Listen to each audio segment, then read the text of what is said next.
Thank you so much for taking a few minutes to talk about your installation technician role. But first, before we get into that position, I truly believe that people follow leaders, not companies. So can we hear a little bit about you and what got you to this moment and what you're doing at the organization? Patrick, as the hiring manager, if you could start first, that'd be great. Yeah, absolutely. So my name is Patrick Failing. I'm the senior installation manager here at ETS-Lindgren. I've been here for about 12 years. When I started working here, I started working in more of a technical capacity, working with our in-house test equipment that we use for the custom chambers that we build. Since then, I've been working in different positions with our installation staff, from assistant manager to now senior installation manager, and it's been about 12 years. Andrew, I'll let you talk about yourself as well. He's the assistant installation manager. So you can go ahead, Andrew. Andrew Kohler, installation or assistant installation manager. I was in the field for about 6 years before I started this role as the assistant installation manager. I handle mainly day to day things for the guys in the field, anything they need, travel, help, anything you can possibly think of. Definitely a good team here. I thoroughly enjoy working with the group that we have in the office, and I know a lot of our guys do as well. Well, yeah, and the audience can see that you've got the EGA right there, the Marine. So you're a Marine as well. And Yes, Patrick mentioned, hey, you're his number two, and the guy that mentored him for a while was a Marine as well. So really is a military friendly team. very much. That's And great. we do have four, five guys, including myself, that are all military veterans on staff right now. That's great. And you said you did the job for 6 years. So I think what we do is we jump into the installation technician role first. It's an individual contributor role to start. It's remote. They can live anywhere near an airport because they're going to be on the road all the time, right? So Correct. first, can we walk through what they're going to be doing? And then after we walk through what they're going to be doing, let's talk about that travel in depth. Sure. So we design, engineer, manufacture, and install RF shielding. So that can be utilized in many different capacities. One of those is around MRI machines in hospitals to block out radio frequencies and also to contain that magnetic field. We also install RF shielding for electronics manufacturers. If they need to test their electronics and need to do so in a RF-free environment, we do that. We also do shielding for government facilities. A lot of those facilities require RF shielding to make sure that nobody is penetrating into those office spaces. So we install, service, and maintain these rooms, and these rooms are constructed up primarily all over the continental United States. So every week, every project is traveling. So it is a Mm-hmm. travel heavy position. Generally, we tell prospective candidates that expect to be home 4 days a month. If you're Mm-hmm. comfortable with that idea, then the travel is probably not going to be unbearable. So usually our projects can range anywhere from, on average, about 5 to 12 days. We do have 1 day projects, 2 day projects. We have 3 month projects. But generally for our group, it's within that 5 to 12 days.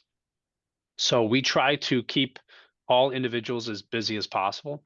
We usually work 10-hour days when we work. We try to work 6 days a week. Sometimes you'll travel out on a Monday and travel home on a Friday. Sometimes you'll travel out on a Monday and you'll be gone for 2 weeks or 3 weeks. Anything longer than 3 weeks, we usually try and break up. So Mm-hmm. if you're going to be on a project for 4 weeks, usually we'll send you home halfway in between there so you can get a weekend at home. But we say 90 to 100% travel. If you live near a major city, there is a chance that a project could happen in your location. So we would try and schedule you on that. But generally speaking, from Monday on, you're going to travel out, usually fly. Anything at about 8 hours and above, we usually fly. You're going to fly out and then you're going to fly home when the job is completed. So yeah, like I said, it could be 5 days or it could be 2 to 3 weeks. And if it's one of those 1 or 2 day jobs, they're going from job to job then, right? Hey, I've done this job for 2 days. Now I'm going to pop out of St. Louis and fly over to Pittsburgh, and I have a 5 day job over there. Would it Yeah, be so we something try like that? yeah, so we try and Mhm. keep Certain individuals have different requirements or requests as far as how much they're working. Some of our guys, they like to be gone for 3 months at a time. They don't Yeah. care. They'll go from job to job. So we do try to work with different individuals for their different needs as far as how much they're looking to be at home. But if somebody only had a 2-day job to start the week, yes, we're going to be looking to fill out that entire week. Most of our guys try to get between 50 and 60 hours a week. No, and that's great. So talking travel, they're paid an hour before their flight, and then they're paid an hour after their flight lands on the way back. So they're paid for travel time too. Plus there's a per diem. We talked about 54, 60 an hour right now, but about Correct. that. And that's paid. Hey, we want to have lobster and steak for dinner, great. You're not going to pocket as much money, but if you're smart about it, it's a way to make some extra cash. Yeah, and a lot of our guys do try to do that. A lot of the hotels we stay at have the continental breakfast. So right off the get-go, you're not paying for breakfast. Yeah, But yeah, anything left over that is not utilized is theirs to keep. great.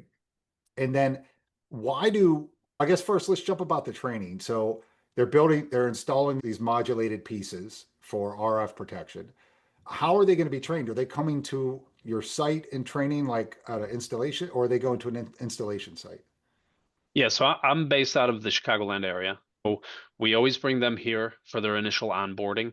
We go through all of the administrative stuff, getting them enrolled in our different platforms, teach them how to process their time, their expenses, things like that. Then we do a little bit of training in-house.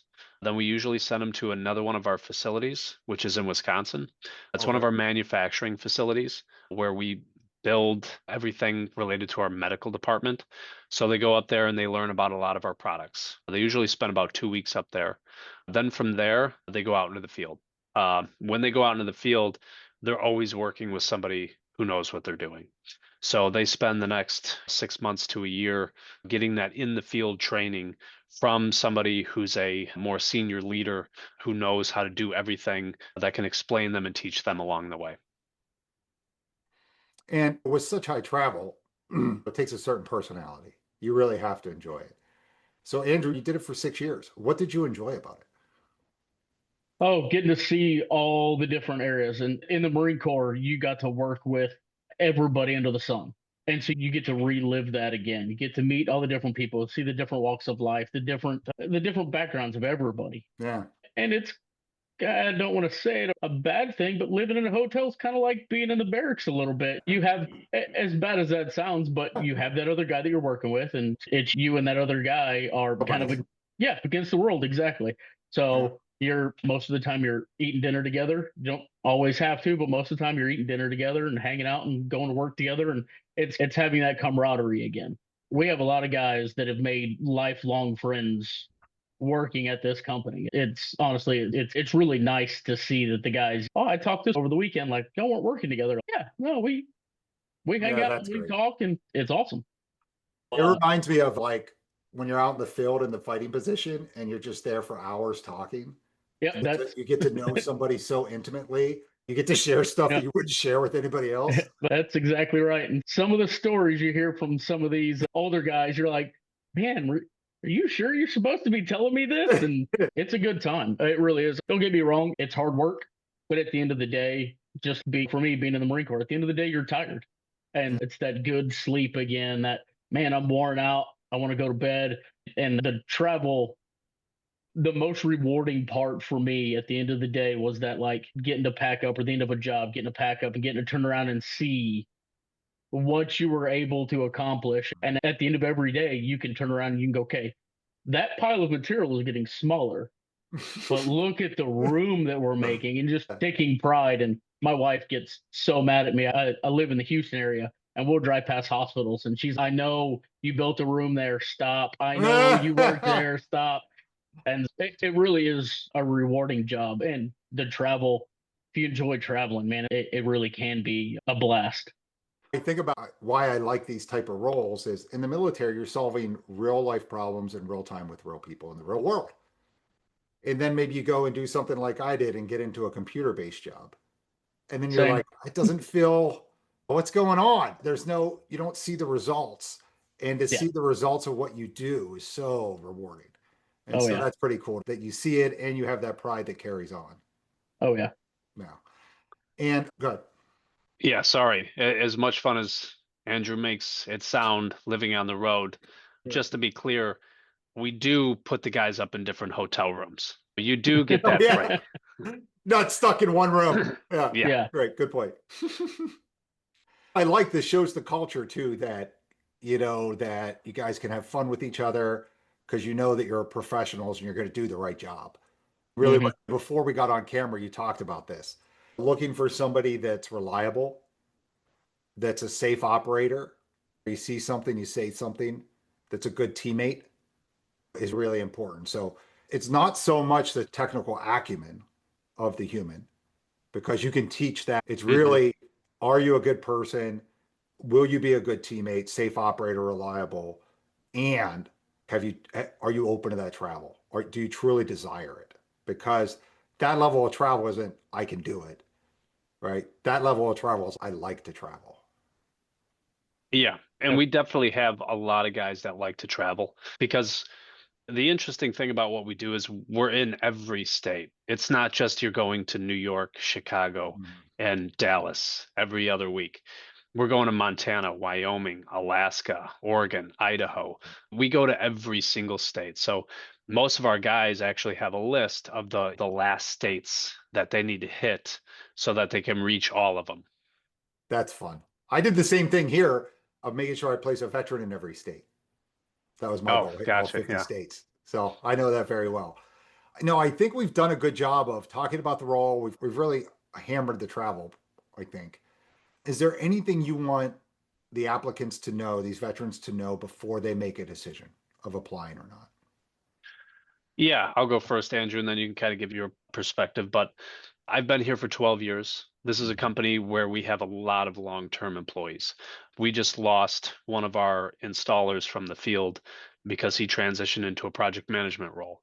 He's been here for 22 years. The guy who's been doing traveling and installing the longest is at 42 years.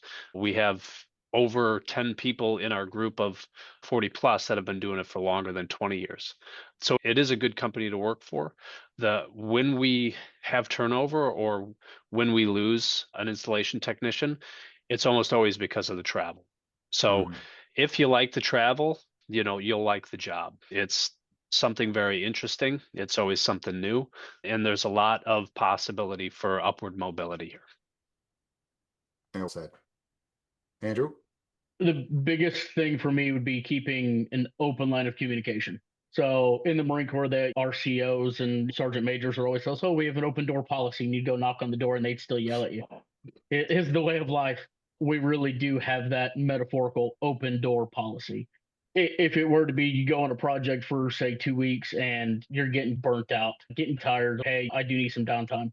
Having that ability to reach out and make that phone call and, hey, can I have a couple of days? Yeah, we'll definitely do what we can to work with you. Like I said earlier, it's a great company to work for. I did it in the field, and Pat was my manager at the time, and being able to call him and say, "Hey, man, what is going on?" and being able to get answers was always awesome. And I'm doing my best to fill in that role that he put forth. So it's following that leadership. My first sergeant, while I was on deployment, always told us, man, I want all of you guys to want to follow me regardless of what's here. And he would take his blouse off and say, I want you guys to follow me regardless. And Yeah. that's what at least I am. And I know just by the way Pat leads, that's the way that we're both trying to embody these roles is we want you guys, anybody out there that's looking at this installation technician role, we want you guys to be able to say, they know what they're doing. They're looking out for our best interest. And that's 100% right. We always are. Yeah, helping veterans get into field service work for 20 years. The impact of support cannot be overstated. When you're outside the wire and you're doing that Mhm. just yourself or your battle buddy, the two of you, Yep. that support is so important. A part's missing, a flight got changed, right? Something weird, like a client's just angry. And being Yep. able to have that trust to call back and have that conversation it's worth so much more than a lot of people realize. They'll look at the travel, they'll look at the job, but they won't vet that support system. and you guys have a great support system. So that's great. Yeah, and it's given how long I've worked here, given the fact that Andrew's worked here for a while and he was in the field, it is something that we completely understand. These guys at times can feel isolated. They Mhm. can't report to a shop or a facility. So both Andrew and myself have taken phone calls at 9 o'clock at night or on a Mhm. Saturday or on a Sunday. Yeah. Because the guy, when you're traveling, questions don't always exist between 9 to 5.